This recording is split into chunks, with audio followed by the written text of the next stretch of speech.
Lep in the hood, up to no good. Lep in the hood, up to no good. Up to no good. Welcome, everybody, aboard the USS franchise. I'm your captain co-host, Henry Papali. Sitting on my right-hand man, Lieutenant Ehrenberg. Well, what is this space theme we're doing here? I don't know. It just occurred to me the other day. Franchise. It could be, it could be like a ship, like the Orville. Yeah, like a boat, like a big cruise boat. Listen, we're in the hood this week, Henry. We gotta be down and dirty. All right. Yeah. We're building a youth center. We're building relationships with our rap mates and all the major labels and Colt 54 beers. I didn't even catch that. Yeah. Colt 54. Yeah, they flipped it. Jesus Christ. Wow. Mm-hmm. They could get Ice-T, but they couldn't get the rights to I gotta tell you, they got Ice-T. He's got first billing in this baby over Warwick. Yeah. And he's the star. He's all over the cover of the movie and the poster and shit. And he had to be there for like 4 or 5 days. At most. He is not in this movie much. No, not really. And it's a bummer because that's what I was most excited about. Really? Yeah. I didn't mind. I've never been a big Ice-T fan. That's a crazy opinion. Is it? Yeah. Well, I mean, his music fine, but his like acting. What do you prefer, his rapping or his metal work in Body Count? That's sort of what I'm talking about. Yeah, you like Body Count? No, not at all.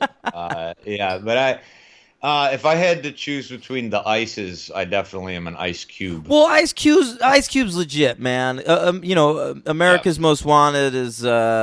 That's the name of that record, right? That's like one of my favorite hip-hop records. Well, NWA, I mean... Well, NWA, of course. But, I mean, Ice-T had an interesting career. He's got a few good songs from the 90s. But then he's such a fascinating individual, Henry. He's a fellow podcaster, and I've occasionally listened to his podcast, which I think is called Final Level. Okay. And he's got a lot to say about a lot of stuff. Jack of all trades. I know he has a beautiful, lovely wife in Coco. And he has been on Law & Order SVU for 20 years. That's a long stint. Yeah, I would say it's not a stint. No, right. I guess 2 decades doesn't count as a stint. Yeah, I never like dislike. I don't have an opinion on him, He excites me, Henry. There you go. I follow him on Twitter. I get jazzed. If I see Ice-T show up anywhere, I'm like, I'm in for it. Oh, wow. Okay. Yeah, not I. I like some of his acting work, too. Isn't he in that movie Surviving the Game?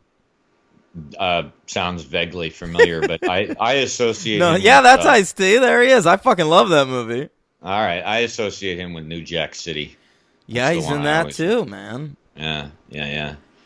He was part of that, the Hood Renaissance. It's true. Which continues.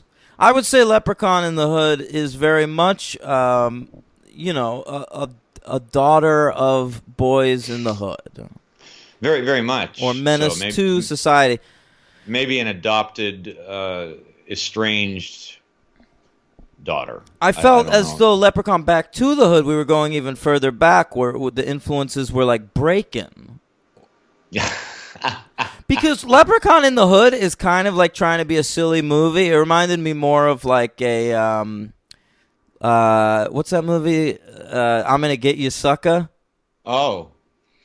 Yeah, I mean, okay. Whereas Leprechaun Back to the Hood, I felt like it was trying to make like, this is a serious hood movie. You're going to buckle in, and I'm going to teach you a few things about how it goes down on the streets of Compton.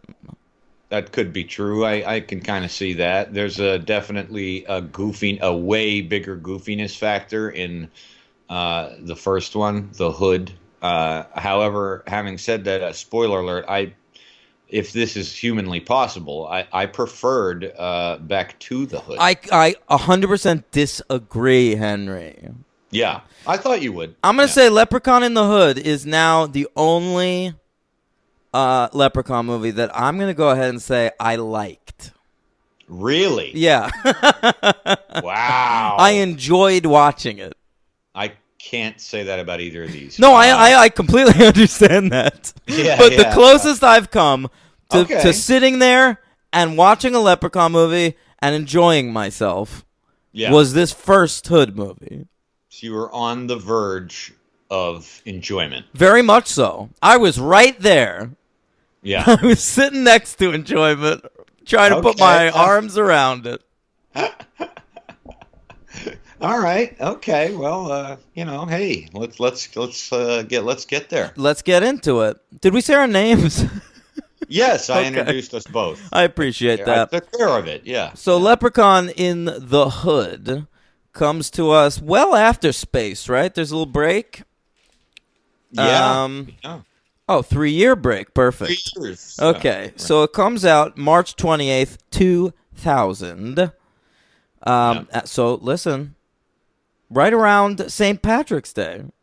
Oh, they were aiming this time. They were aiming, I think. Of course, it wasn't really coming out anywhere, right? It was going right to Blockbuster. This went straight to video, yeah.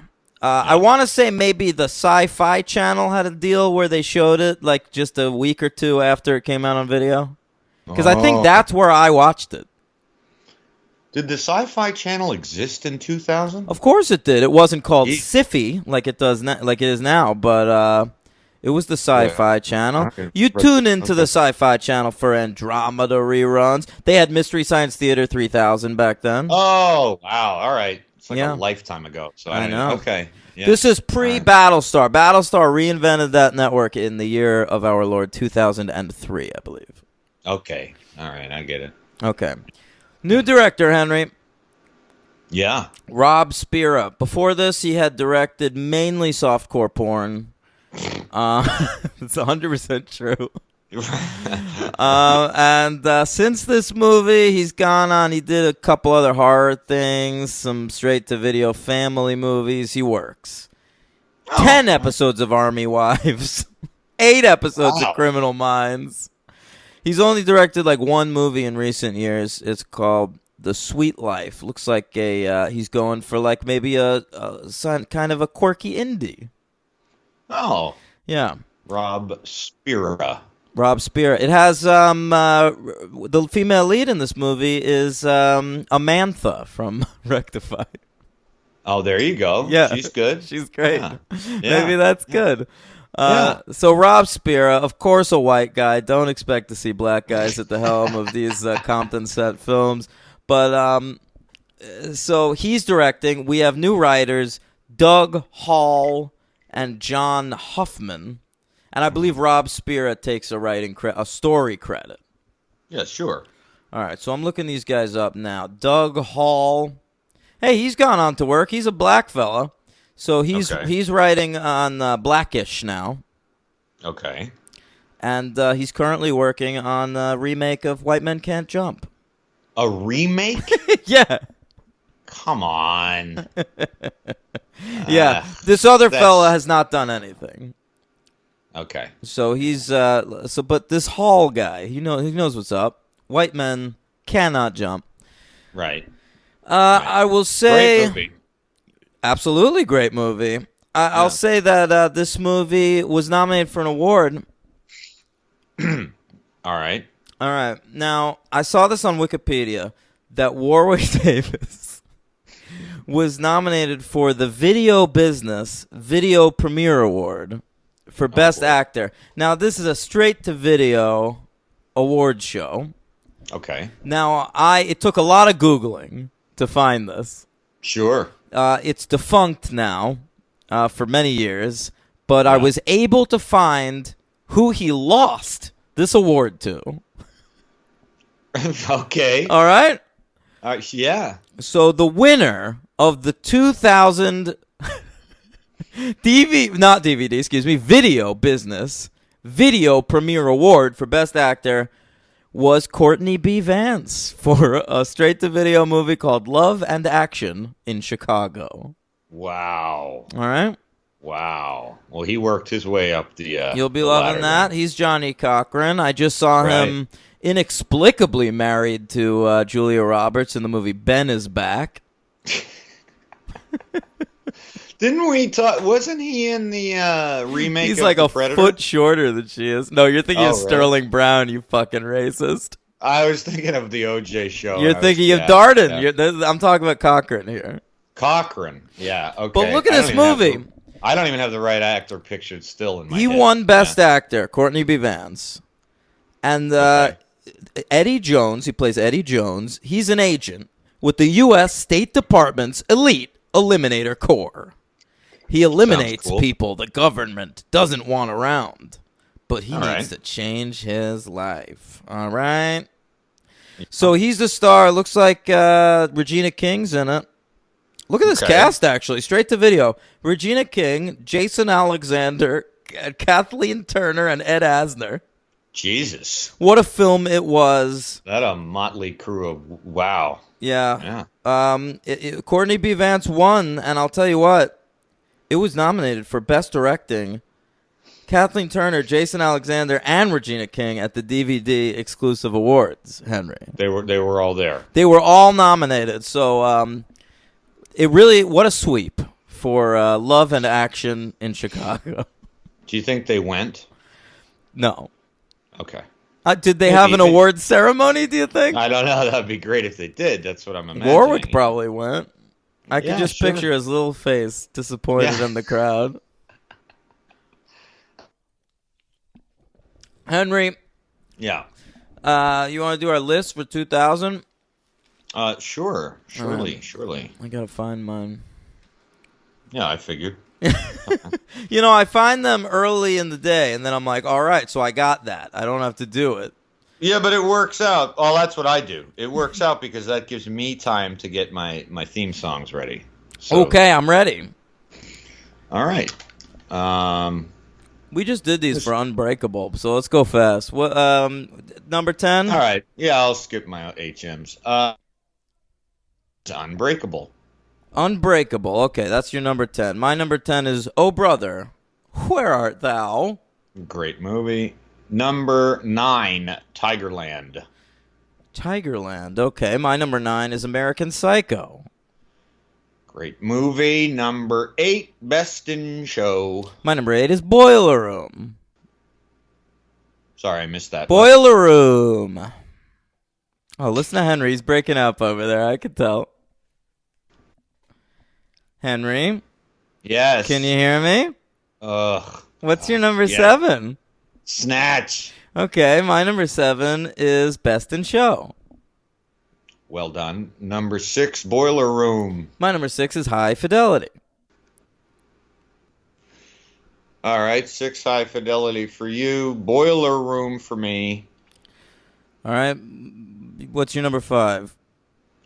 My number 5, and this is indeed this. Heavy hitters.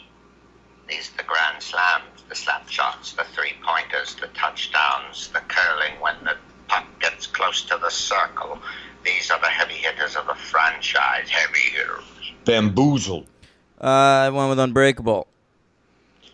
Number 4, Requiem for a Dream. Bullshit. My number 4 is You Can Count on Me. Fine choice. Number 3 is Traffic. My number 3 is Traffic. Look at that. Number 2, American Psycho. My number 2 is George Washington. Didn't see it. Number 1 is High Fidelity. Almost Famous. Okay. I keep forgetting High Fidelity ain't even on your list, is it? It is. It's number 6. I said it literally 40 times while you were breaking up. And then when we got back on, as everyone heard the break in the conversation, I said it again just to make sure you knew that I mentioned it. Oh, I must have not been listening. Well, okay. in fact, the first thing you said when we got back on air was, okay, High Fidelity, because you were acting like I just said it. I'm sorry. Yes, okay.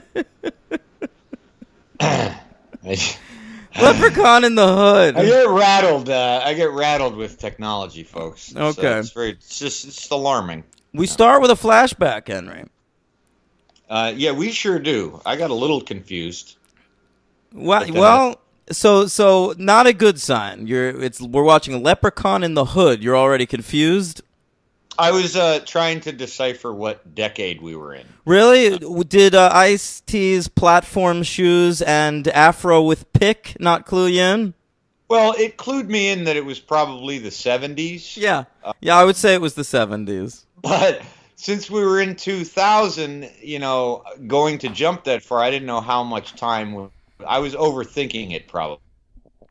Oh, were you overthinking like, Leprechaun in the Hood? I was. Okay. Guilty. Yeah. So Ice-T, it's back in the day. He is with a friend. Slug. They're breaking into a sewer. Is that right?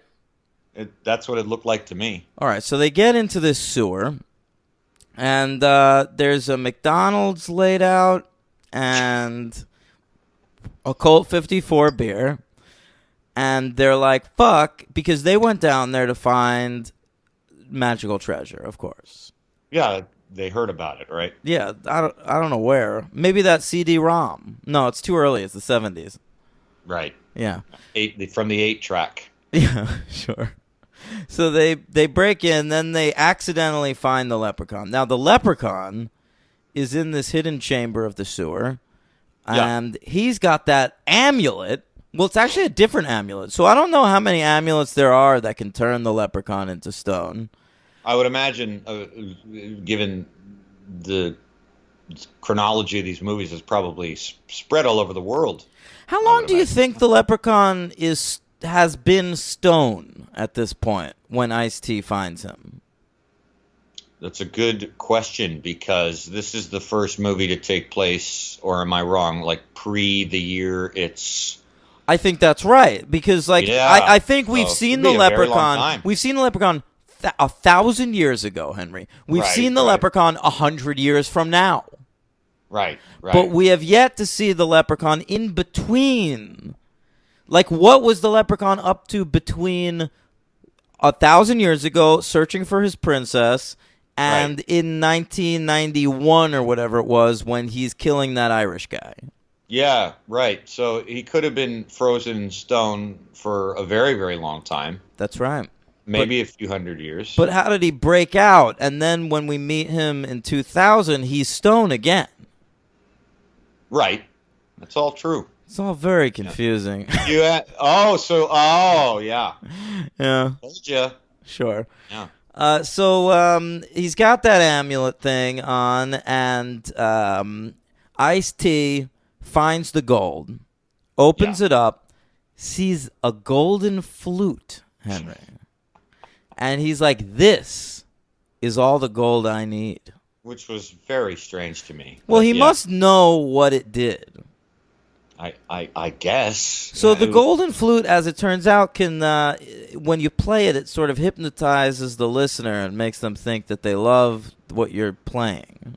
Yeah, it doesn't seem to wield much power beyond that, though. But all Ice-T wants is to be a hip-hop producer. Or I think he was in Motown in the 70s, and then he became like a gangster rap producer in the 90s. I would assume. Yeah. What's the name of his record label? He says it at one point. David Geffen Records. Am I wrong? I don't believe so. Okay. We do meet that one guy, Barry Grady, later on, sort of like Barry Gordy, and he runs Dope Discs Productions. Dope Discs. So I like to think that maybe that guy's like Jimmy Iovine to Ice-T's Suge Knight. Okay. Yeah. All right. Is Jimmy Iovine the guy who signed like NWA and those groups? Yes. All right. You never watched the Defiant Ones on HBO? No, I did not. Get on that shit, man. Okay, yeah. But I just, again, NWA. I know weird shit about them. But I didn't see the movie. You mean the Straight Outta Compton movie? Yeah. It's worth watching. It's too long, but check it out once. All right. Yeah. I'll tell you who's good is that Ice Cube's kid. That's what I heard. Yeah. I remember that. Ice Cube's kid. Is he a better actor than his dad? I would argue yes. Yeah, Yeah, I'd believe it. sure. So the Leprechaun, Ice-T takes the flute. Slug, is that this guy's name? Slug. He stays behind and pulls the amulet off the Leprechaun's neck because he's greedy. Yeah. Okay? Yeah. And when he does, the Leprechaun cries out, "Free at last." Oh. Free at last. Oh. Yeah. Which is very racist. Oh my God! I know when I did laugh out loud. I didn't even know how to take the tone of either of these movies because I don't even know. It was just like. Well, I think this one was trying to be a little bit of a goof fest. I think the next one you're supposed to take it a little more seriously. Yeah. Because this one you'll remember. Here's another wrinkle. Trimark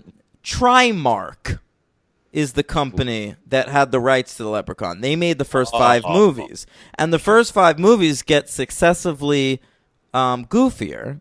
Right. And then Trimark loses the rights. Okay. But the company that picks up the rights still decided to do a sequel to this movie because it was such a hit. Yeah. But I think their idea was to make it a little more of a serious business movie. Oh. Because Rob right. Spira, the director of Leprechaun in the Hood, Henry, yeah, he had an idea for this. They offered him the directing gig on the second one. Part 6. Yes. And he wanted to do Leprechaun in Spring Break. I read that, yes. Great idea, by the way. Sure. Great idea. Probably a lot of boobs in that movie that we'll never get to see. No. Yeah. They're just forever covered. Yeah. Yeah. And so they said, no, we want another Hood movie. And he turned them down. He was like, I already did Leprechaun in the Hood. Yeah, it was the concept in itself, if that wasn't odd enough to have a sequel based upon that, was even weirder to me. It really was. Especially a sequel with the number 2 in the title, which is part 6 of a franchise. It's part 6 with number 2 and it's not like a reboot or anything because at the beginning of the movie, remember they open a book and it's like chapter 6. Yeah, that was the best part of that movie. Oh, you mean the animated part? Yeah, it was nice. It was all right, animation. we'll talk about it. Yeah. So back to Back in the Hood, back in the 70s, Slug. I'm sorry, Slug. You're exiting this movie very early, getting your throat slit with your Afro pick. Right. Yes. Yeah, I remember that. Which I'm pretty sure wouldn't work.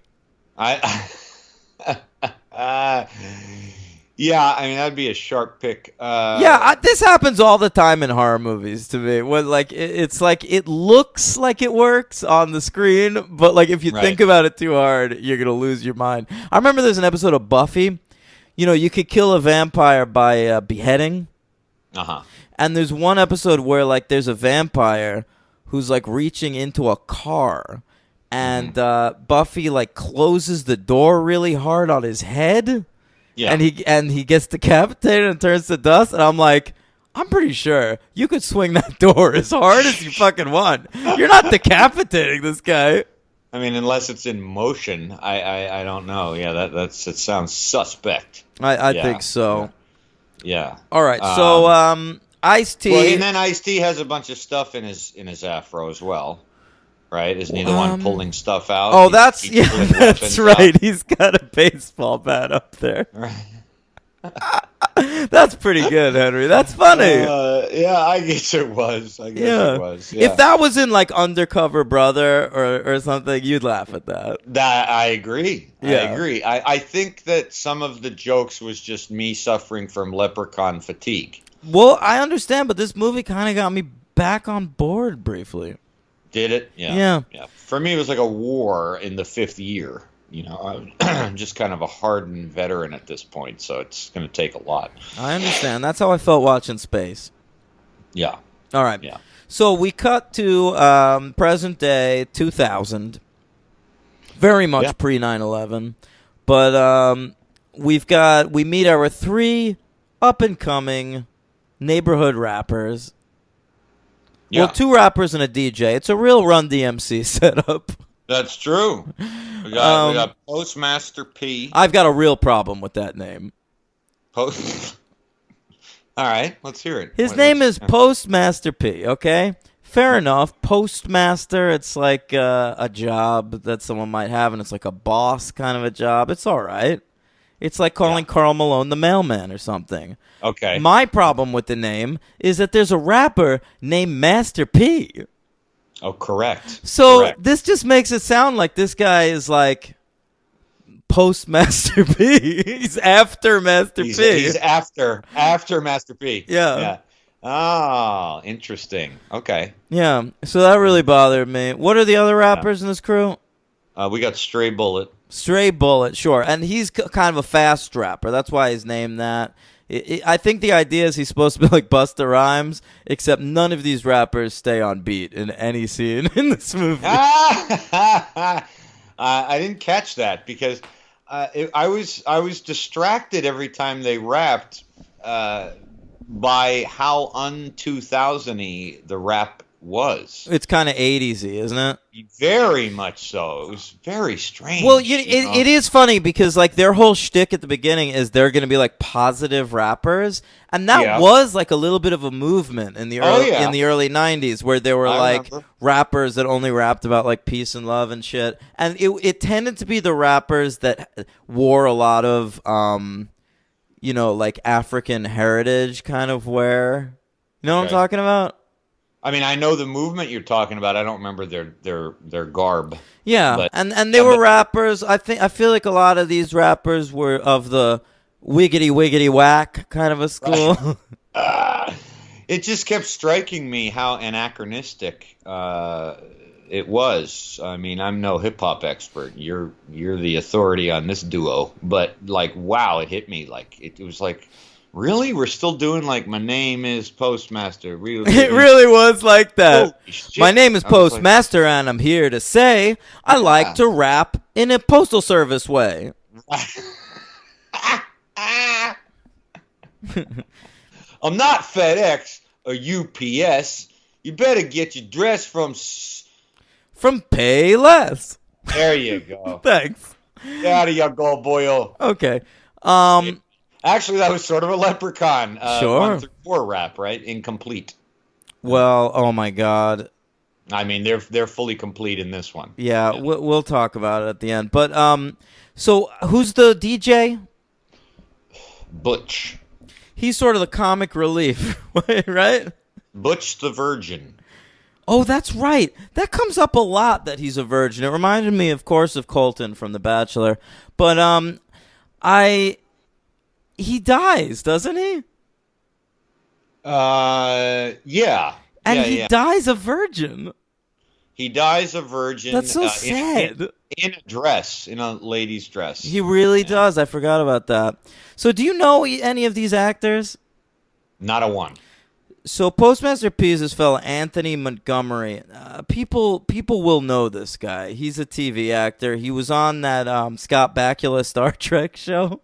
Oh, okay. Yeah, and he's still working today. So he's been on General Hospital for the last 8 years.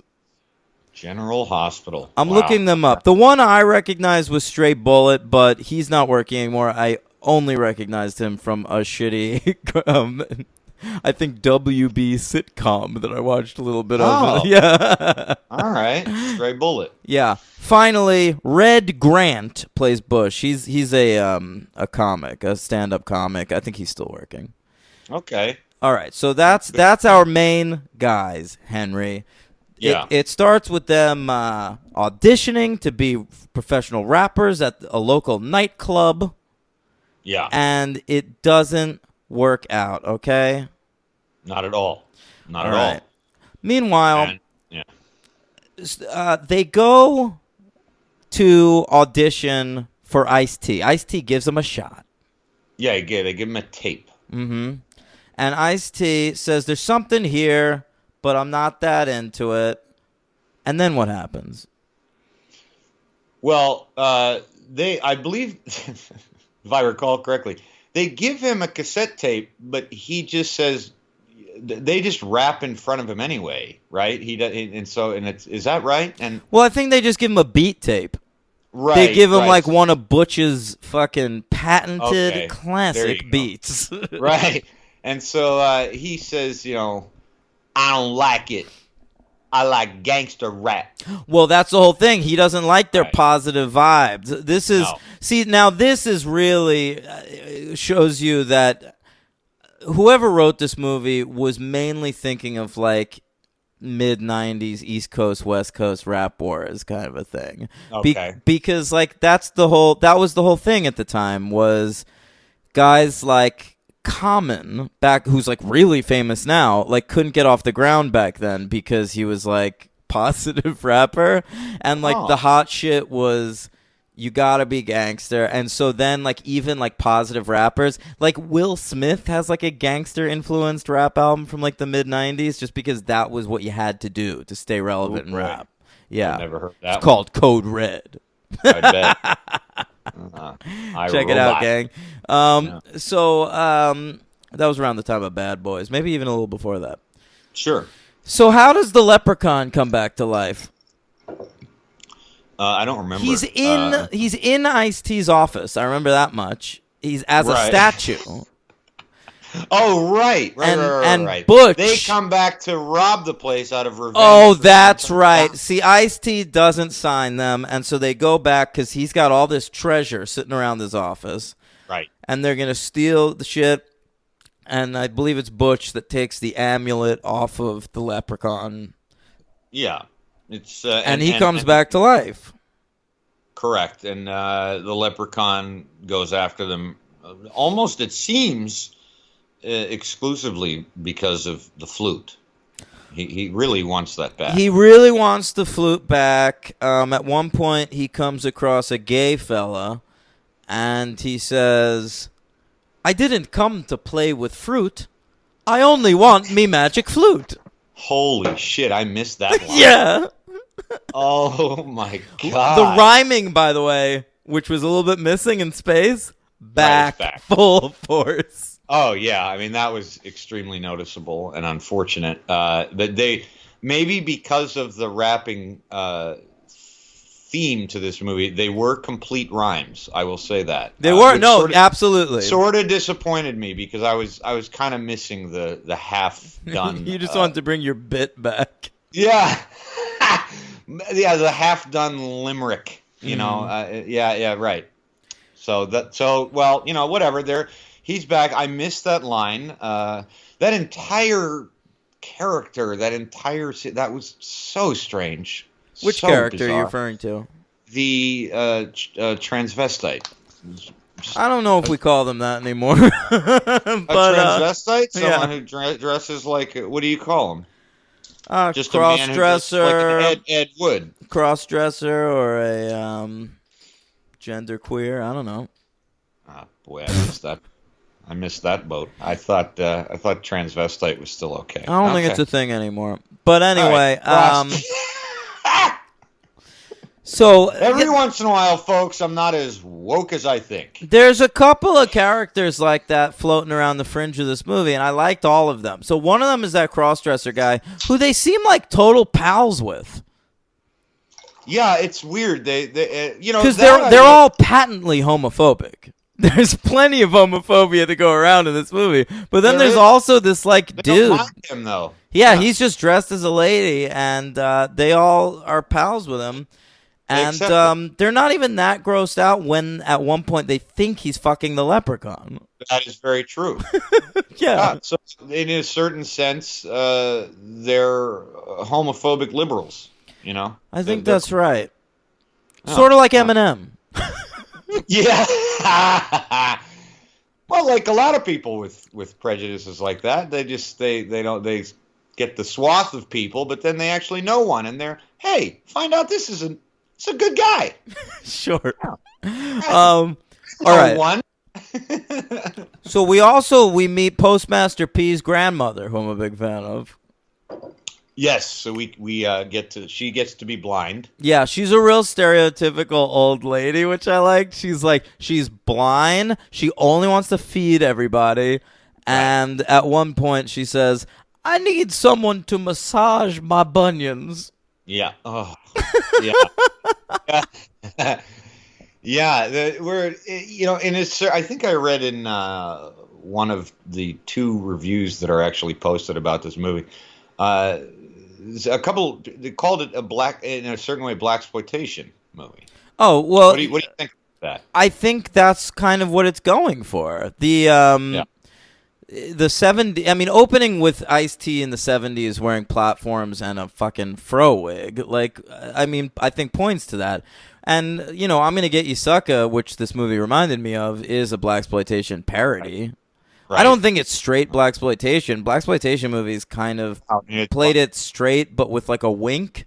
Whereas I think this is like really trying to be a comedy. I agree. Yeah. Yes. Yeah. So what happens next? They discover the flute. That the flute makes their music better. Okay? Right. So they go up on a rooftop in the middle of the fucking night and start rapping to the neighborhood, and the neighbors rightfully are all like, "Shut the fuck up." Yeah, they are. Yeah. And they get all like butthurt about it. They're like, "Oh man, fucking motherfucks. They don't like good music." What? I like 2 things that just happened. One, you said butthurt. Yeah. I didn't know. It's like I didn't know you were 12. and second, I liked your imitation of the rappers' voices. All of a sudden, they sound like Tim Blake Nelson from Buster Scruggs. Yeah. Well, you guys don't like my rap. You don't like my rapping. So one of the guys, Postmaster Pete, busts out the flute, starts playing it. All of a sudden, everyone in the neighborhood's like, "Now this is music. I like what I'm hearing." Right. Yeah. Right. So they start rapping over the flute. Everyone's loving it. They get a gig. We as an audience are still hearing the same music. The flute does not have a magical spell. I was over us. wondering that. Is the flute, at one point they said they can't record the sound of the flute. So how is Ice-T using the flute to get everyone into his rap producing? Ooh. Plot hole. That is a big plot hole to me. Unless the only thing I could think of is if he just continuously playing the flute just out there on the road. So people hear the flute and then afterwards listen to the music and they're like, "That's good." Maybe. I mean, he's had it for 20 years, right? So he probably has mastered the art of the flute trance. I guess, but they can't record it. That's the thing they say. The flute does not show up on tape. The same way vampires cannot be shown in a mirror. Okay. Yeah. All right. I didn't overthink that part, but I get it. Yeah. Okay. They get a gig performing at a church, Henry. Yes. yes, they do. And God, is that weird? it goes really badly at first because they start calling first of all, I don't understand this because they're supposed to be like clean rappers. That's their whole shtick, but they seem to just be like improvising, like they're freestyling. Right. And so fucking Stray Bullet starts talking about like bitches and hoes and shit. The audience is horrified, understandably. Yeah. They're at Sunday service right now. Right. And but then of course he plays the flute, then everyone gets into the music. Yes. Including standing in the back of the church for some reason, Coolio. Okay, all right, I got it. Okay. You want to unpack that? I need it unpacked for me because I'm looking at this incredible scene, and then Coolio shows up, and then Coolio's gone. He's in the movie for maybe 3 It's a seconds. cameo.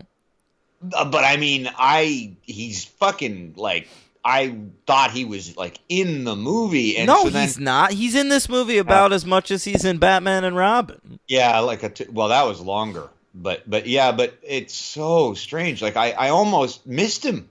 Coolio is just like for some reason, I think like before Eminem, Coolio was the only rapper that like old white people knew. That's probably true. And so the producer of this movie was like, "Hey, you're making a rap Leprechaun? Get Coolio in there."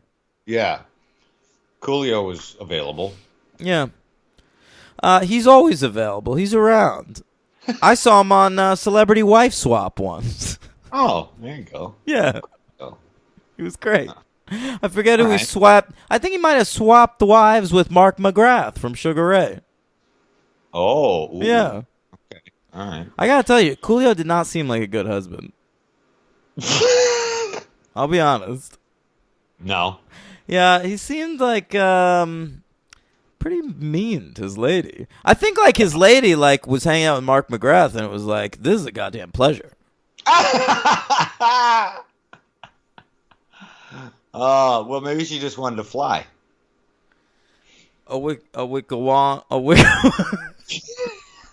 DJ Homicide. All right. She just wanted to put her arms around someone. Baby. Did you know Mark McGrath just a couple months ago? Died? No, he was. Oh. He came in like second or third place, maybe on what's it called? Dancing with the Stars? No, Celebrity Big Brother. Oh, Maybe that was last year. It was last year. good for him. Yeah, he did well. I think he came in second place or something. Good for him. Henry. Yeah. So then the Leprechaun's chasing after them. They, at one point, get him in one of those wrought iron safes. Yeah, that came back. That's a good move. But Yeah. but I gotta tell you, the Leprechaun had a plan this time that he did not enact the first time we saw him in a safe in Leprechaun 2. Right. Okay. Yes, he goes into some sort of unconscious trance realm, right, and summons some fly girls. That's right. He summons the zombie fly girls, which J-Lo shows up. it is the most weirder. confusing part of this movie to me. Very strange. I really didn't understand the zombie fly girls. They're just like, they're not really zombies. They're just like hot ladies wearing sunglasses. Yeah, there's two black girls, a white girl, and green eyes. But you know what's really weird to me is like at the beginning of this movie, when the Leprechaun like first shows up in the hood, Yeah. he seems to like, it's like they're doing like a fish out of water thing where he like doesn't know anything about the hood, where he's like, Yes. what is this music? This is But he hip hop. adapts very quickly. Yeah, I know, but but that's what they're doing with him. It's like this right here. This is a blunt. Ice-T smokes a blunt with him, and that's dynamite stuff. And and so, but in this, he's summoning zombie fly girls, which leads me to believe that, like, you know, hood stuff Yeah. Yeah. is at least somewhat well known in the mystical realm. Yeah, the leprechaun in his fairyland must have heard of fly girls. Maybe they're just like fairies, But I mean, like, little fairies. to me, when you summon someone from a mystical realm, my immediate assumption is they've been around for thousands of years. Right, they're going to be part of his realm. Yeah. I have a question. The Fly Girls is a clear in living color reference. That's correct. That had just come out like 10 years ago. Right. Yeah, but I guess it had been retired, maybe not copyrighted, or nobody cared to look. I don't know. Yeah. Well, I Or mean, did Fly Girls sort of enter the? I mean, I didn't think it did. I think Fly Girls did it entered enter the the lexicon lexicon? for sure. Okay. Yeah. All right. But I just think, like, if they're coming from another realm, my question is, did Keenan Ivory Wayans, does he know about what's going on in the other realm and he named them Fly Girls? Or were they zombies in the other realm? They're Right. able to get TV from our realm. And Right. they loved In Living Color so much that they decided to rebrand. I think you bring up the most poignant These point. are salient points. Yeah, very salient. Yeah. Yes. Okay. Which came first? The fly or the Or the zombie? girl. Fly Yeah. or the girl? Yeah. Yeah. So, at this point in the movie, the leprechaun sort of takes over the town in a weird way, and he is sort of in a penthouse. Very strange. Reminded me yeah. of fucking Dennis Hopper in Land of the Dead. Didn't see it, but Yeah. yeah. I thought that was weird. He's almost sort of just. He's not like constantly chasing and searching. He kind of has taken up a residence. He's like the governor in Walking Dead.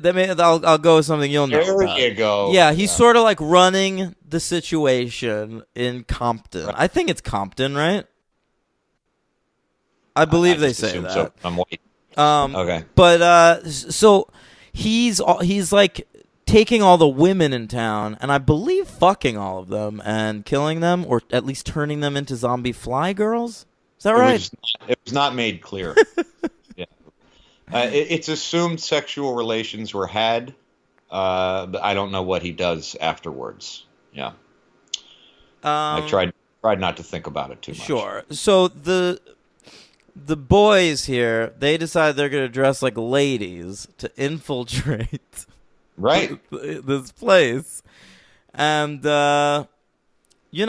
they do. And it works. Everyone totally thinks they're ladies. Yeah. Yeah. Yeah. He even, once he realizes that Postmaster P is a man, he gives him a compliment. Like, I got to tell you, you look like a lady. Pretty good. Yeah. You look pretty nice. Yeah. And he almost forces him to give him oral copulation at one point. He's starting to, for sure. Yeah. Yeah. So the leprechaun himself may be a pansexual. Yeah. Like a pan flute. Right. I was taken out of the movie at this point, Henry. Oh, really? It's because of the actor who plays Postmaster P. Ooh. All right, Anthony Montgomery, because he's wearing a dress, sleeveless. All right, beautiful dress, beautiful garment, and I happened to catch a tattoo on his arm. Uh-oh. Okay, and he had a tattoo of comedy and tragedy masks. Get the fuck out of here. I swear to God. And so I'm like, oh, this is not a rapper. This is an acting nerd. I just felt like I was watching this actor live his dream. Right. Once I saw that tattoo. He had a copy of Lee Strasberg's book in his back pocket in his purse. Yeah. Yeah. Oh, my. I did not see that. Yeah, I loved that. Wow. So at the end of the movie, they fight the leprechaun. It looks like that necklace is going to fall back. The amulet is going to fall back on his neck. Because remember at the beginning of the movie, it miraculously comes off his neck and falls right back on it. And, when that happened the first time, I found it impressive also because he has that big hat on. That top hat, and it goes over the brim. It went right around the brim. I noticed that too. Yeah, the chain is obviously very big. I would bigger say. than they make it look. Yeah. That's hard to do. It's like a game of horseshoes by accident. Right, but it almost happens again. In fact, we're led to believe it happens again, but then at the end of the movie, it's got like a Twilight Zone ending where I think like Postmaster P is like a zombie fly girl. Yeah. He's Ice-T is killed finally, and then Postmaster P gets his big chance, and then his eyes are green. Yeah, so that's the tell.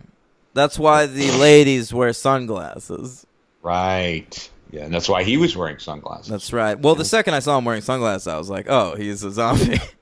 Right. Yeah. And then we are treated to the best part of the movie. Yeah. Which is the leprechaun has a sweet rap that goes on forever. I'll took take it me from out of the movie. I'll take it from you, homie. Just wait and see, because you know that the Lep is the real OG. I remember that line. You know, and he's abbreviating it to Lep in the rap, which I kind of appreciated. That shows commitment to syllables. Right. And it's although two things. One, as soon as he said lep, I was thinking of leprosy. Sure. So that's what occurs to me. And then when he said OG, I was wondering if I should watch that new Jeffrey Wright movie. I would argue no, probably, but I will recommend The Last OG, that Tracy Morgan show on TBS. Oh, okay. That's very good. I meant when the Lep said that, I said I need to ask Dan if I should watch the. I think it might be directed by someone I like. Oh, you didn't see it? No. Oh, I thought you saw it. Okay. No, OG Jeffrey Wright. I'm looking it up right now. It's a lady. I'm not watching this. Okay. Yeah. Yeah, I wasn't. Not because it's a lady, just because I don't care. Yeah. Yes, the propinquity of your words there would make it sound as though because it was a lady, you're not interested. Yeah. Hey, you know who wrote it? The guy who wrote Tape. Oh, that's a great movie. That kind of makes me want to see it a little more. That's a great movie. Yeah. Okay, so what do you give this movie? I'm giving this movie a full-on 1 star. Henry? I'm trying. Henry, I'm going to give this movie 2. I'm giving it a 3. Oh, you are crazy. All right. Yeah. A nice 3. Solid 3 for this one. Well, you know what? I understand it. If it pulled you in even a little bit. I was in. From the fourth disaster. I get it. They lost me straight away. The next one again. Which apparently you liked, so I'm looking forward to. More than relatively, this, yeah. But this is still a 1 for me. Who's your MVP? I'm gonna go with. I wanted to be less obvious, but it was real. Oh, by the way, we didn't talk about the scene with Leprechaun and the grandma, which was great, where she thinks that he is one of Postmaster P's friends, and he's like, "You got skin problems. Your hands are messed up." Then she just decides she's going to feed him stew. That's a very sweet scene. It was emotional. Yeah. So who's your MVP? I as much as I said before, but I did write it down in the moment. I'm going to go with Ice-T. I am also going with Ice-T. He's good. He's great. Who's your LVP? Yeah.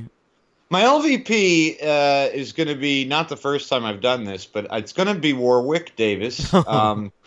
I really just could not.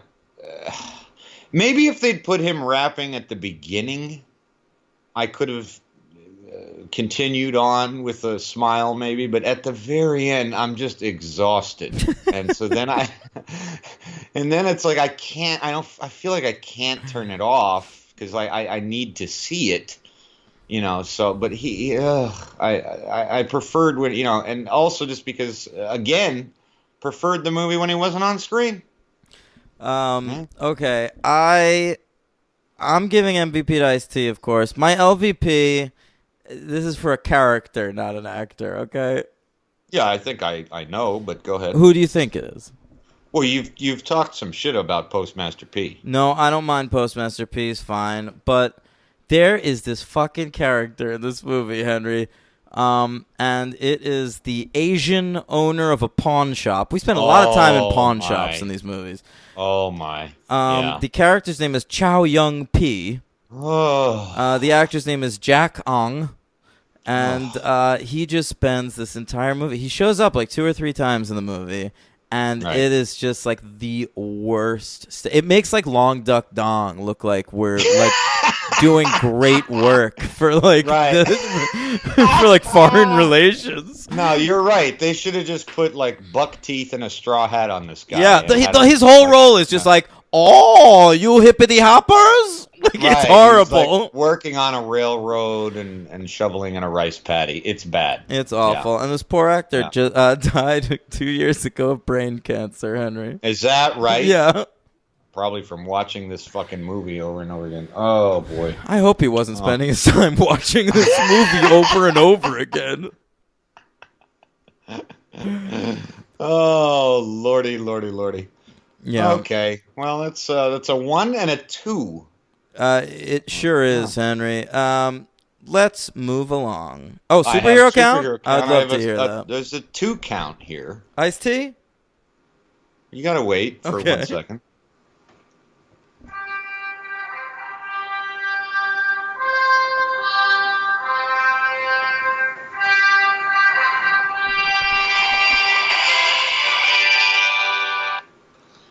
Yes, Ice-T. In one Batman Beyond, he played Ramrod. Why not? I don't know who that is. Probably trying to invent new villains for that show. Right.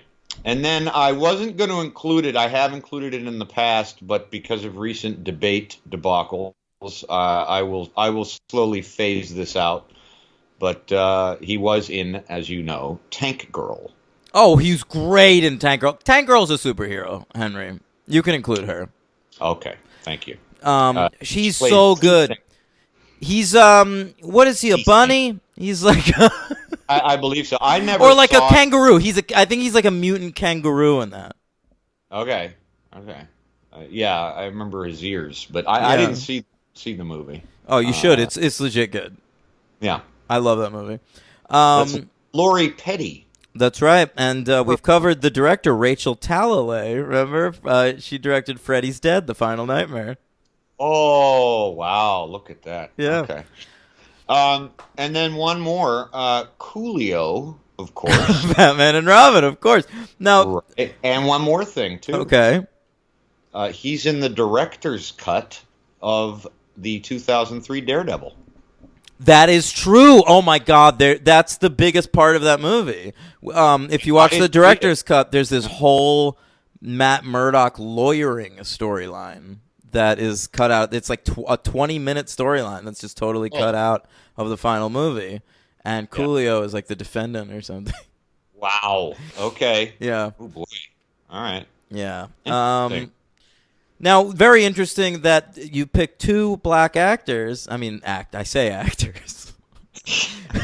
But 2 black men who were in Batman stuff. Because I went on my whole rant about, are there any black characters in Batman? Yeah, that's right. Now, someone on the internet, I don't remember who, did point out Lucius Fox. Oh, good call. Yeah. Yeah, of course. But still, if that's like your most prominent black character in Well, like I did 80 say- years of comics. I did say Black Spider. But, Get out of here. No one knows this character. Nobody knows him. Yeah. It was big in 1992 for one issue of Shadow. For one issue. And I can't even remember if that was his name. I think it was. He had a cool costume. I remember that. Sure, why not? They all did back then, Henry. Well, you remember one of my favorite it's a 4 collection thing of Arkham, the Shadow of the Bat Arkham arc, the first 4 issues of Shadow of the Bat. You remember that, right? Of course I do. That was a big deal at the time. It's jazz. That was Yeah. like prestige comics. I love that shit. Yeah, and so like right after that, they had this black guy as a sort of villain but hero type thing. Anyway, who cares? Yeah, I like you're to right. like Blasriel. There you go, Lazarus. Okay, Leprechaun back to the Hood, Henry. Yeah. Which is part 2 of the Hood Leprechaun movies, but part 6 of the Leprechaun movies. Subdivision. Yeah. So we have a new auteur, Henry. Yeah, I like his name. Yeah, he's a writer-director. His name is Stephen Aromlui. Is that how you pronounce that? That's a good job. Yeah, I don't know, but I would. That's pretty good. That's how I would have said it. Yeah. So he was like an up and comer in the '90s. He was working in animation. He was like a young, hot animation guy. And this was like the first thing he got to direct, and he's still working, I guess. I've never heard of any of his movies, but they exist. They're there. Yeah, they're on IMDb. Okay. All right. Yeah. So he gives us our new Leprechaun movie. It was released December 30th, 2003, just in time for Christmas. Oh, wait. You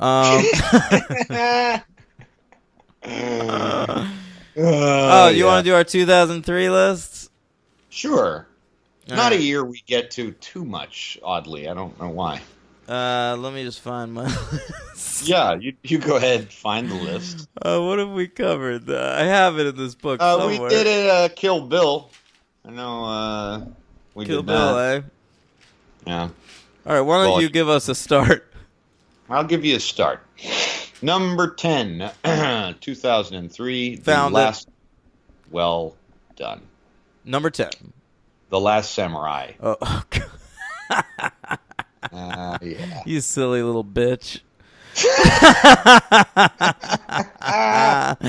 My number 10's A Mighty Wind. That's terrible. Wait, didn't I say I was going to change something last time we did this? There's a movie that on your list that I wanted on my list, and it's going to be number 10. Uh-oh. We'll come across it. What's your number 9? This will be your Charlie Wilson's war moment. Yeah. hey! If you want to know more about that, subscribe to the Patreon. Number 9, 21 grams. My number 9 is Big Fish. Number 8, Owning Mahoney. My number 8 is Bryan Singer's Dirty Little Fingers X2. Oh, okay. Fuck that guy. Kept it on there, huh? Yeah. All right. My number 7 is Old Boy. My number 7 is 21 grams. Okay. My number 6 is Dark Blue. Okay. My number 6 is you got an Ed Zwick and a Ron Shelton. There you go, baby. And Dark Blue takes place in South Central. So there you go. We're right there in the hood. Okay. My number 6 is School of Rock. All right.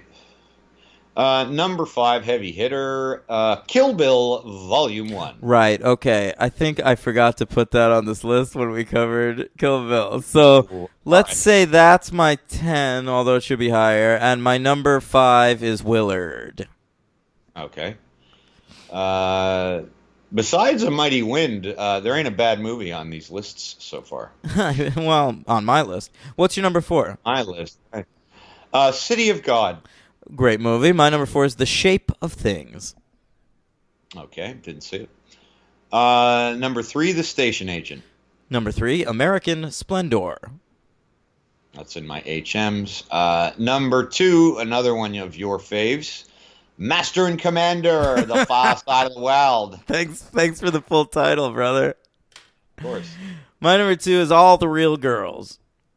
All right, and my number 1 movie of 2003 is the great Errol Morris documentary, The Fog of War. And mine is Elephant. Great movie. Yeah, okay, so back to the hood, Henry. Yeah, back to it. So it opens. Oh well, we get the animated sequence at the beginning. It sort of reminded me of like a shitty low rent version of that thing in Deathly Hallows Part 1. Yeah, but I was surprised. It's not. It looked like garbage. Come on. It's like, first of all, it's like these drawings in pencil, and it looks like these little cartoon drawings. Like it looked like the fucking dude who's his name, Jim Davis, who does Garfield. It looked like it was drawn by that dude. I would have rather watched an entire Leprechaun movie with that animation than any of these live action. FYI, I would have rather watched just like 3 episodes of Garfield and Friends.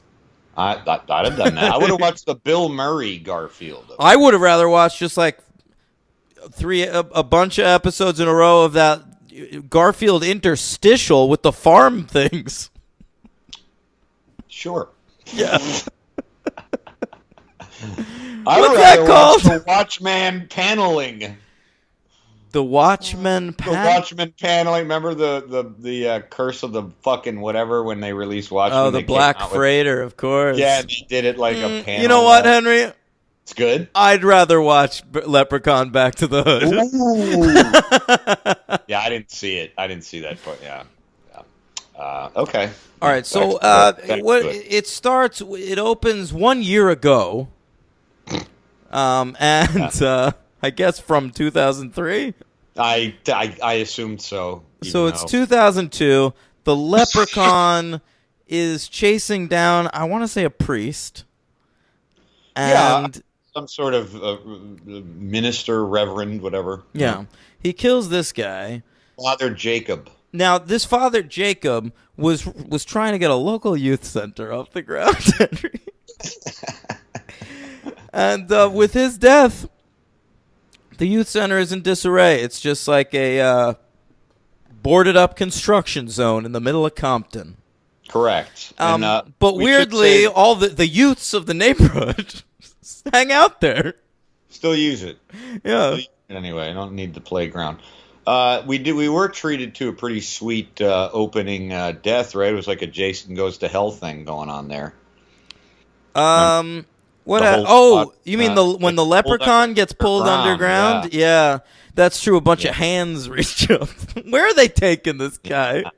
I'm not sure. I don't know, because I thought we've been told many times that really hell isn't where he resides, right? I can't understand the supernatural afterlife. In the opening, it seemed to say that it's just, I think they just call it the underworld. So like at one point in the world, there were like tons of leprechauns. The earth was just crawling with leprechauns. Yeah. And their whole thing was like, if you stole their gold, they went after you and fucking killed you. They were all like this. Yes. But then at a certain point, they all went underground or whatever. They went back to the underworld, and one leprechaun stayed around. And this is the leprechaun we've been following. So honestly, I'm sorry, gang, but like a lot of you had like good theories that like maybe we were seeing a different leprechaun in each movie. This seems to confirm that we're looking at one character here. Yeah, the opening animation definitely does seem to confirm that. This is confirmation. This is confirmation, okay? I thought of that, too, as soon as it happened, yeah. Okay. Yeah. Sorry. So now it's like a year later, and the youth, they're hanging out. Yeah. We meet our leading lady, Henry. I liked her. Hey, I love her. Emily is played by a young actress named Tangi Miller, who at the time was Felicity's black best friend on Felicity. There you go. See, I'd never seen her in my life. Well, because now I got news for you. She's in a lot of Tyler Perry movies. Uh-oh. Yeah, she went that route. But but at the time, she was doing good work on Felicity. I think she's an underrated actress. Should have had a bigger career, maybe. Her love interest. Well, her best friend is Lisa, who is kind of a non-entity, to be honest. She's all right. I agree. Mm-hmm. Yeah. We've got her friend or her love interest who rides around on a motorcycle. Not really a motorcycle, like a motorbike. Right. Like a Suzuki. Yeah, it is a Suzuki. And this is an actor named Laz Alonso who's been in a ton of shit. We've even come across him before. He's in the fucking Fast and Furious movies, but I had no memory of him. Jeez, me neither. All right, but he's had a big career. He's doing just fine, Henry. He's in. He was in Avatar.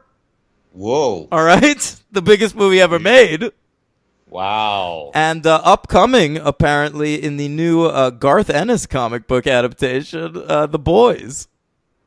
Really? Yeah, so that'll be on your superhero account, I hope. Yeah, and that is a Garth Ennis superhero comic. Okay, I have that, and I just haven't read it. The Boys? Yeah. Oh. It was a friend of ours, mutual, left some of his stuff with me. Long story, and I have it. He gave it to me, but I never read it. Oh, worth reading. Yeah, I was going to ask you. Should I? Well, to be honest, like I really. Oh, really? You have the whole fucking series? I think so. How Then, many issues are? well, there should be like 10 or 12 books. Yeah, I think it's I don't know. It's a lot of them. I'll have to double check. I think it's worth reading. I really enjoyed that series, but it is like even Ennisier than Preacher. So, and you aren't a big Preacher guy, so you're in for a lot of shit. But like a lot of graphic, disgusting shit. Yeah, it's the kind of book where like they set up a very sweet romance between two characters, and then there's like a beautiful sex scene, and then they wake up in the morning and it turns out like he went down on her and she had her period and it's all over his face. Oh. Maybe the boys will stay right in its iron rot box. I don't know. We'll see. All right. So we have that guy. Then there's the love interest. This guy Jamie. Yeah, well, so Rory is the Suzuki driver, and then the pothead is Jamie. And right? he's a pothead. Like, all his dialogue comes back to pot. I didn't care for him. I kind of thought he was funny. I didn't like the character. He definitely wore thin, but I could see liking that guy and other stuff. And he's had kind of a big career. Did you know that he... we couldn't find it on the internet, but when we covered the Rush Hour franchise, there was like a Rush Hour TV show. Yeah. He was the Chris Tucker in that show. Really? Yeah. I could see that. Okay. Mm-hmm. All right. Yeah. So this is our new crew, Hank. Yeah. It's our new foursome. And how do they find this gold? Well, they're not happy with their lives. They're tooling around town, right? And then Tangi Miller falls through a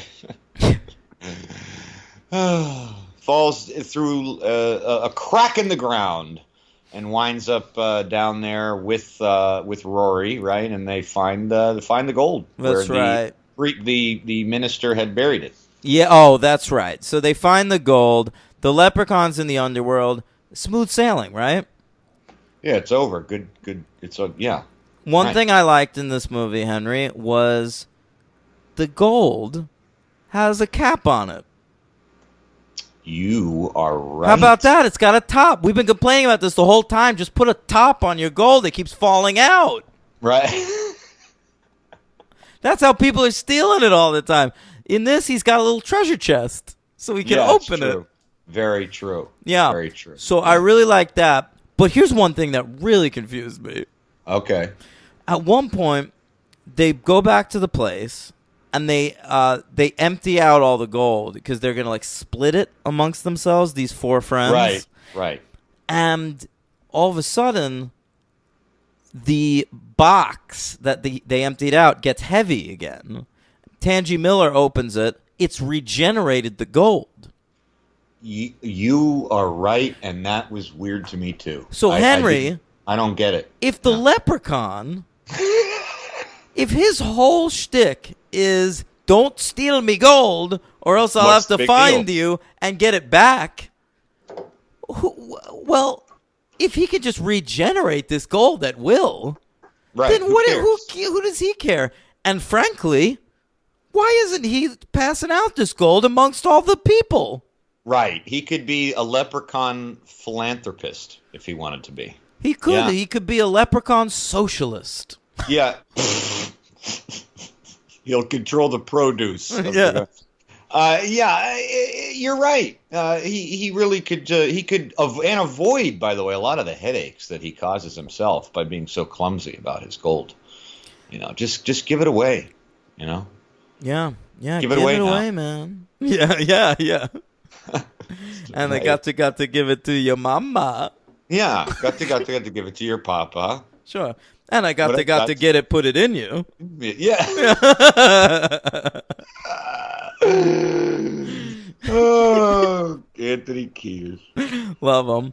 You know what the best verse? Have I talked about this on the show before? No, I don't the think best so. verse in Red Hot Chili Peppers history. This is a real Anthony Kiedis lyric. It's my favorite. I'll never forget it as long as I live. Uh-oh. Okay, ready? Yep. Gorilla, Cuntilla, Sammy D and Salmonella, come with me 'cause I'm an ass killer. You're ill, but I'm iller. Ooh, That is good stuff, huh? that's some.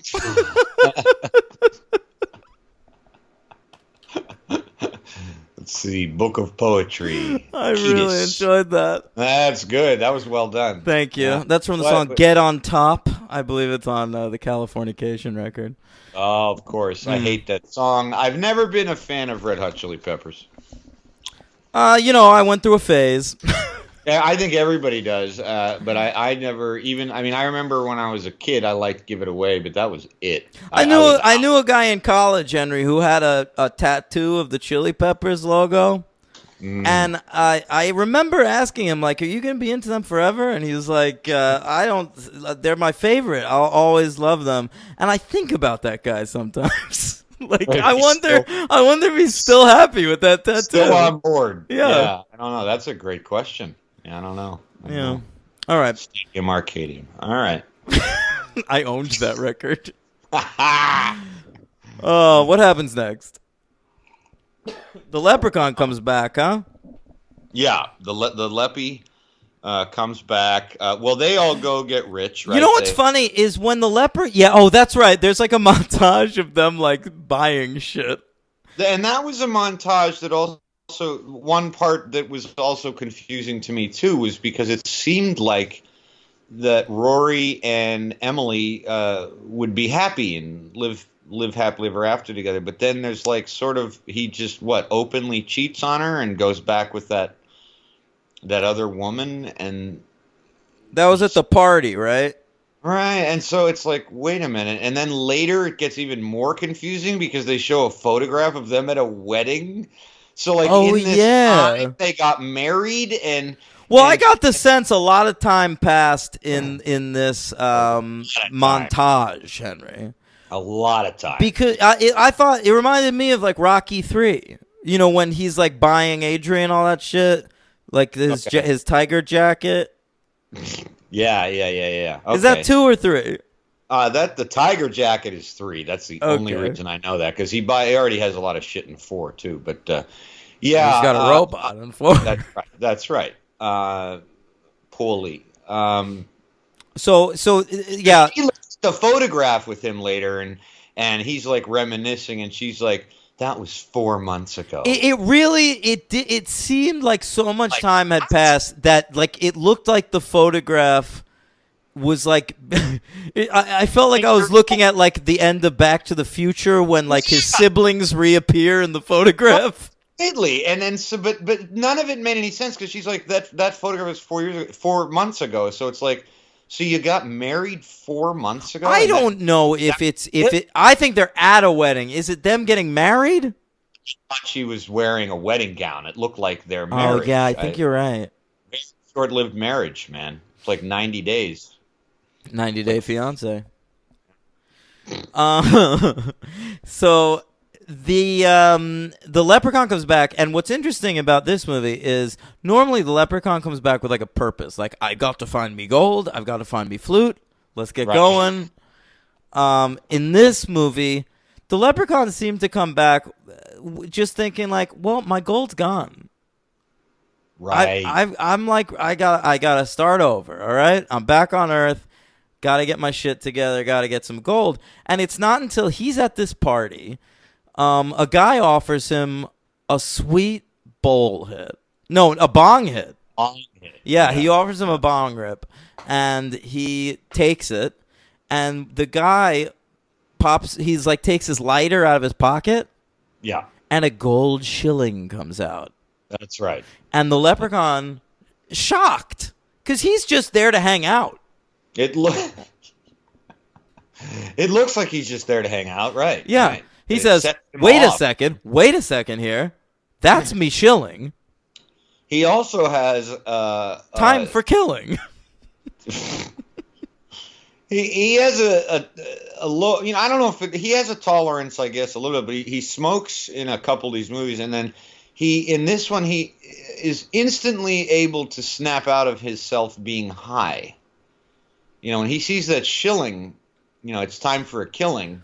Well, I think he sees the shilling, and it's a reminder. It gives him a sense of purpose again. Right. Yeah. Right. Right. It's right. sort of like if, like in Train Spotting, say they're doing heroin and then they catch a glimpse of the baby and they're like, all right, I'm a mom.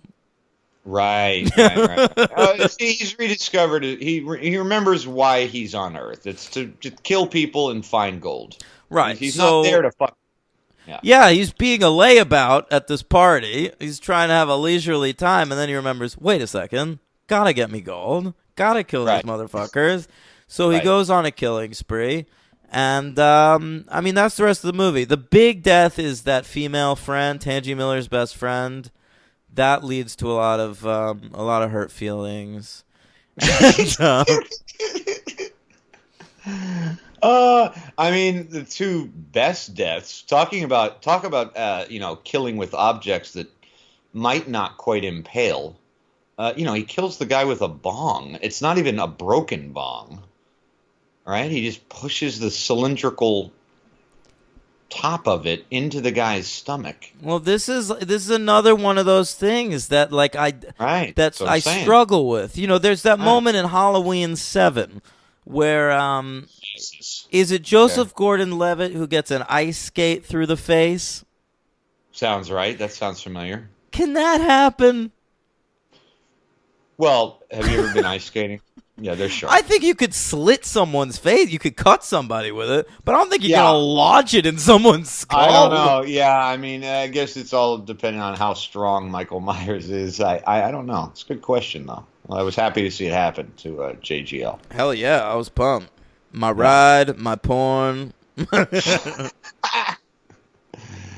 Yeah, and then he rips out the girl's jaw with the gold tooth. That was good. That was a good kill. Yeah. That was really pretty gruesome. But it's all right. Yeah. Yeah, but we saw them throw a jaw inside at one point. That was enough. It was enough. And then we did like a George Lucas flip screen a lot in this movie. Well, listen, I was going to bring this up at the end because the LVP of this movie is the editor. Ooh, a rare editor call out. This guy, I mean, I looked him up. I looked up who edited this movie. Really? Okay. This is his only editing credit. Oh, so he didn't know what he was doing. So this guy's just working with Final Cut. It's like the scene transitions. He's using like every trick in the book. It's like a starburst or like a page flipping or like a little diagonal line. Right, and he uses the cityscape a lot when we change scenes, like in order to. Do you notice that? You mean like as to establish shots? Yeah. You better believe if we were going to Australia, he'd be showing us the fucking opera house. Oh yes, for sure. Yeah, and that reminds me of a technical difficulty I was experiencing during the part 1 of the Hood duology. Was the focus puller was clearly not, or maybe he was high, I don't know, but it was very glaucomic looking. I caught that a couple times too. Yeah, whoa. Yeah. It was very strange. But anyway, so the editor gets your LVP. It was such fucking amateur hour. And, it was especially noticeable because, like, I don't know much about this Stephen A. Rumlui guy, the director. Right. But, I mean, despite the fact that this is Leprechaun Back to the Hood we're talking about, he was trying to make, like, a Hood movie. Right. He was trying. This is for better or worse. And I think worse because it's less fun than the first one. Mm. It's his version of like Higher Learning or whatever, even like Dangerous Minds or some bullshit. But I mean, Michelle Pfeiffer could have played the Leprechaun. She could have played. Maybe what lies beneath the Leprechaun is a fabulous baker boy. I don't know. So I don't know my ninja. Oh God, that was a thing. That's right. They're selling drugs. Is it this movie? Yeah. And the whole my ninja thing. First of all, this Jew stereotype.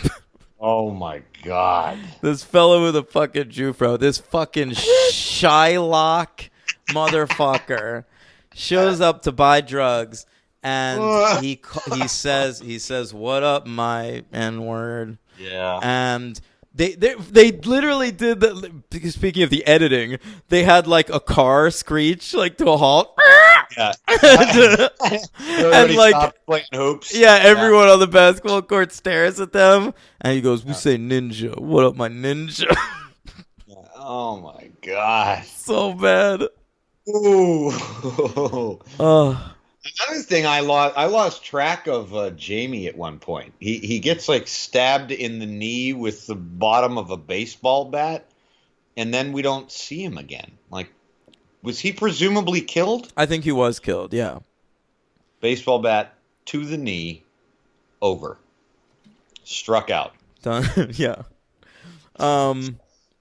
Wait. So what's next? What are we up to? Oh, because it had like 10 endings. I will say this one, I didn't feel it so much with the other one.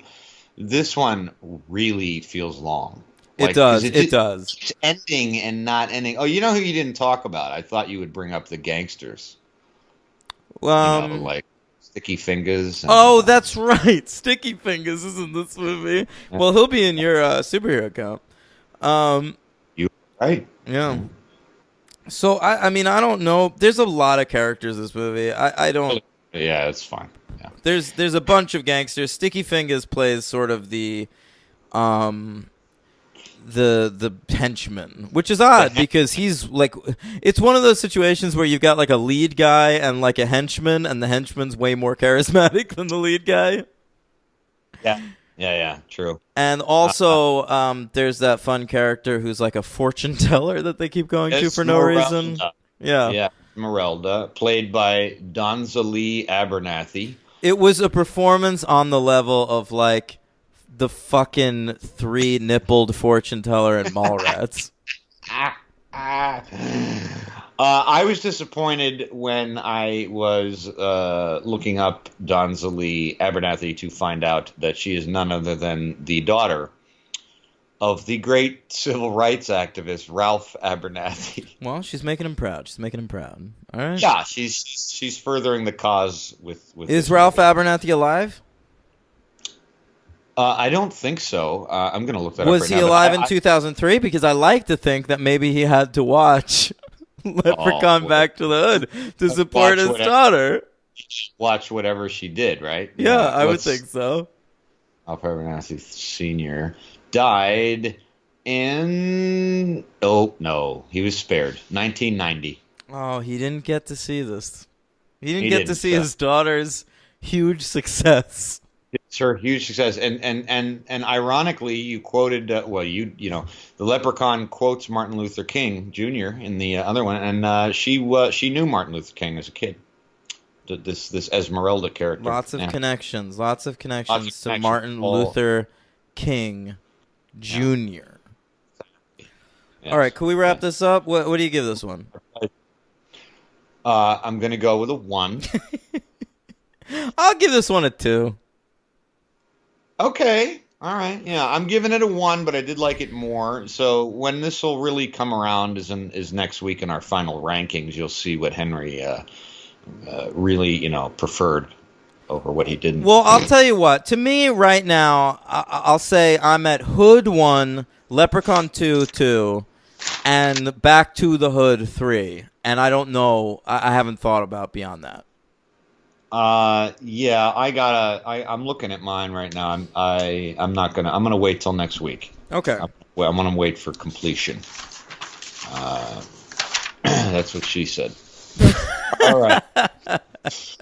All right. So my MVP is Emily. That's your MVP. Okay, I'll go with her too. I love Tangi Miller. Yeah, she's cool. And my LVP is Jamie the Pothead. I did not care for that character. It was very grating. And my LVP is the editor. Yeah, I love it. I love that. All right. So I got a quick also. I got a 3 His name is Stephen H. Sloan. I just looked it up. Stephen H. Sloan. That's right. Stephen E. D'Souza. Mm-hmm. Okay. Right. Hey, he was the assistant. Hey, listen to this credit, Henry. He edited this movie and then had to go back to being an assistant editor because this was so horrible. And one of his credits is my favorite Medea movie, Medea's Family Reunion. Well, there you go. He must Yeah. have done pretty well. He was an assistant editor on that. Yeah, to come back, at least he got to be an assistant. Come Yeah. back as an editor. Love Yeah. it. Golden Tape Awards. Okay, All what do right. you got? What do you got? Let's go. Here we go.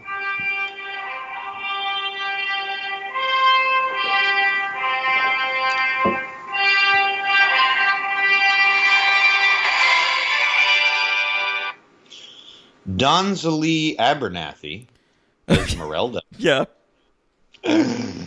played a character called Trip's mom in Agents of S.H.I.E.L.D. Oh, well, Trip is a character, I believe, on that show. So, She was in it. all right. Yeah. Sticky Fingers. He's Blade. Yeah. Yeah, he played Yeah. Blade on the Blade TV series. Spike TV. That's right, Spike TV. Oh, yeah. And then finally, Father Jacob was played by the actor Willie C. Carpenter, and he played Leon Winkler on Gotham. Okay. We wouldn't know that, I guess. but No, I yeah. guess not. I'll have to ask Gallagher. All right. Yeah. All right. That's it? So I think that's all we got. Tangi Yeah. Miller was never in a thing? Not that I could see. No. Oh. I looked at all. They Yeah. should put her in something. She could be in Black Panther. I'd like to see her again. I liked her. Watch Felicity, dude. You'd like it. It's J.J. Abrams. It's okay. I forgot he was involved in that. He created that show. Right. Head writer. His All right. directorial debut is an episode of Felicity. Is that right? Yeah, Jesus. that's All right. Todd Mulcahy, part 1 and 2. All right. What do you want to talk about?